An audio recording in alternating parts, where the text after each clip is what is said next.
time for the faith walk of the day.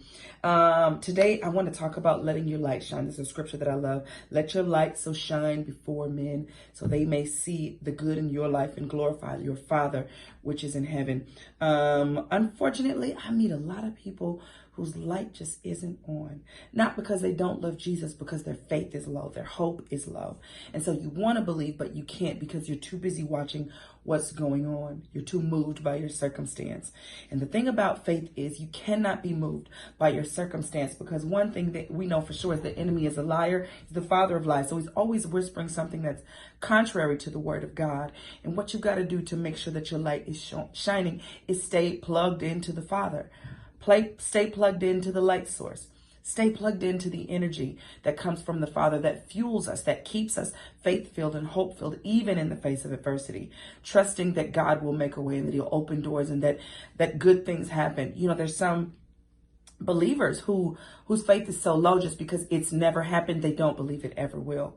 We know one of my favorite scriptures, all things are possible to them that believe. So if you're telling God, and this is in essence what you're doing, God, I don't believe what you can do because of what I've seen from them. And while we are God's people, we are not God. He's God and God alone. And when you trust his word and trust what he says, your light is shining despite what you face and despite what you hear. I'm very optimistic naturally. I'm very whimsical naturally. So you can tell me all the bad things in the world and I'll still assume it doesn't have to happen to me. That doesn't have to be my truth. It doesn't have to be my reality. But I know everybody's not that way, depending on where you were raised and what you experienced. So make sure that you keep your light on by staying plugged into the light source. I know we pay attention to news and blogs and information, and we want to stay woke and we want to stay aware, but don't ever lose your light.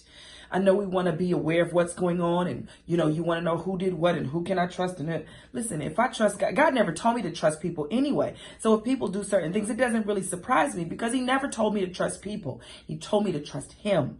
And when I trust God and not people, if people make an error or a flaw, intentional or not, I still know that God will protect me. I still know that no one can take anything from me that God has for me, right? So I don't have to fight in that way or grapple in that way for something that I think I deserve, because God is going to always give me what I need just when I need it. And so that keeps me from, losing my light and go, what if it won't happen? And what if it never comes? And well, I saw so-and-so fail and this didn't happen for some. I don't care how many people failed. It doesn't mean I have to, especially if God told me that I'm a winner, and he did. Especially if he told me he always causes me to triumph. So I believe that.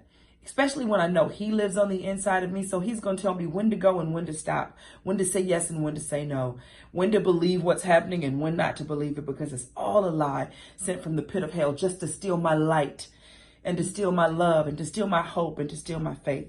So stay plugged into the light source so you don't lose your light. All right. That is my faith walk for the day. Sorry, guys.